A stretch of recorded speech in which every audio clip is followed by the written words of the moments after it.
You took an oath, Gene. There's no retiring from this. Welcome to Culture Screen, where we analyze culture. In this episode, we are summarizing the first episode from Season 6 of the Sopranos series titled Members Only. The episode first aired on March 12, 2006. In the beginning, we see a quick recap introducing us again to our cast of characters. After the recap, Carmela has a dream where she is at her Spec house. Adriana is there with her, and Carmela tells Adriana that she is always worried all the time now.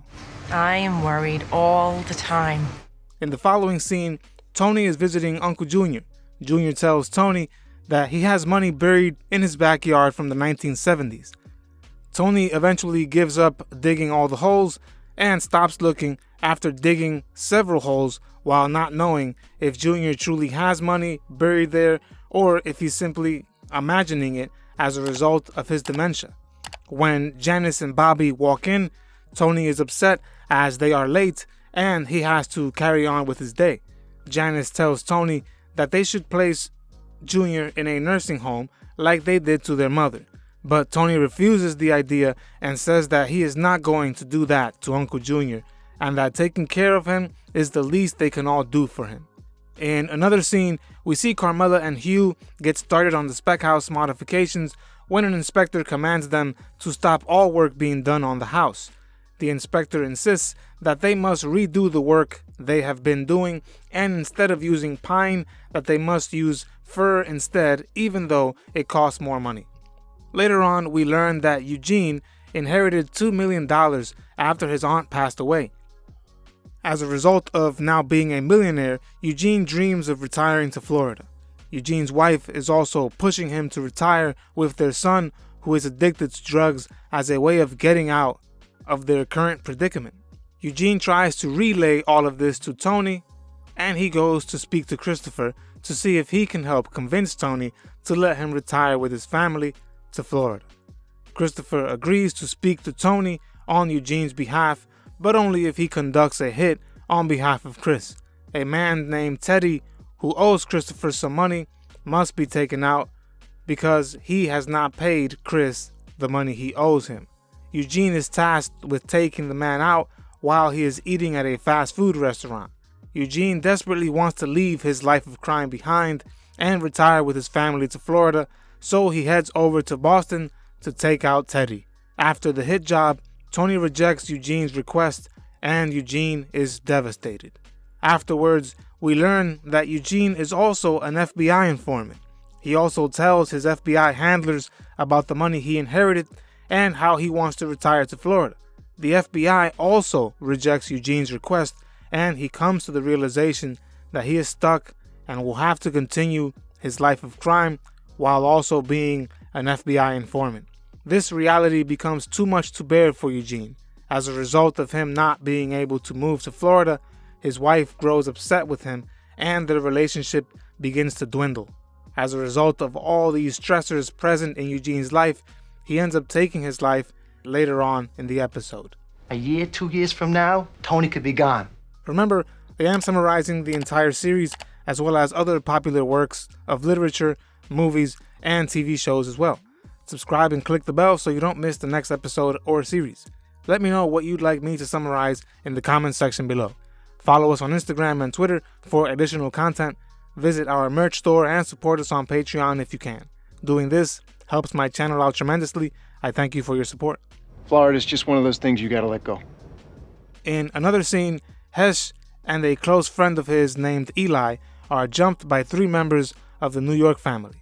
Hesh has some money he is loaning out in Brooklyn, and Phil's crew thinks Hesh and Eli were doing business on their territory. The New York members beat up Eli, and when Hesh gets involved, they end up striking him down as well. After Eli is beaten, he accidentally walks into a yellow taxi cab driving down the street. The cab does not stop, and Eli ends up in the hospital with Hesh. Eli is badly injured and hospitalized, while Hesh ends up with a broken nose. Hesh goes on to reach out to Tony for support against the attackers.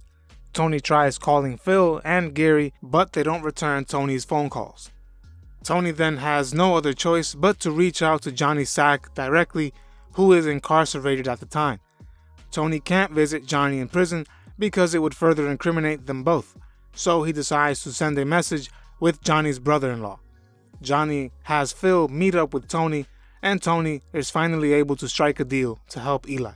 Phil agrees to pay $50,000 to help Eli pay his medical bills, in exchange for a 65-35% split on a new business venture that belongs to Tony, and of course the New York crew gets to keep the larger 65%.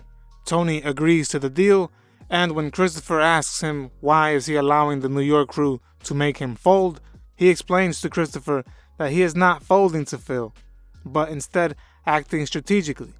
Tony explains that he wants to keep Phil happy in order to stay on good terms with him, especially since he's got over 200 soldiers in his crew alone.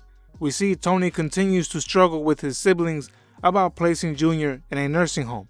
Tony adds that the total cost is too high and that the overall quality of life Junior has would plummet if he were to be placed in a nursing home. Tony's sisters, however, insist that allowing Junior to live on his own like this is dangerous for him. Even Bobby agrees, but Tony rejects the idea entirely nonetheless.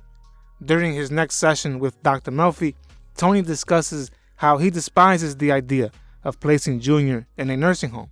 Dr. Melfi helps Tony come to the realization that he does not want to place his Uncle Junior in a home because one of his own fears is of being placed in a nursing home himself, where he would spend the last days of his life.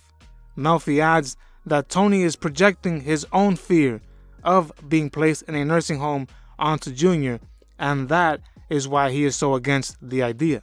One night, Tony is at Uncle Junior's home taking care of him. While Tony is cooking up a meal, Junior suddenly emerges holding a weapon. He shouts "Gazzara Malenga," Italian for "Gotcha, Malenga," and shoots Tony in the stomach. Malenga was an old rival Junior had a few years ago, and as a result of his dementia, Junior thinks that Tony is actually Malenga, and this leads him to shoot him. Afterwards, Junior walks upstairs and tosses the weapon under his bed, as if to hide it.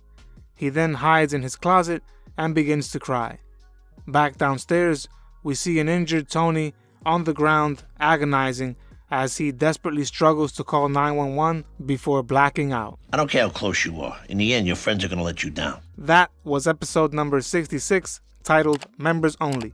To watch the next or previous episode summary, click on the link in the description or at the end of this video. In the description, you will also find additional links for supporting our channel. See you on the next one. Goodbye. 10 minutes, Uncle Joe! Who's down there? We upload new videos every week, so subscribe to our channel. Don't forget to hit the like button as well. Click the notification bell to be notified of when we upload these videos. See you on the next episode of Culture Screen.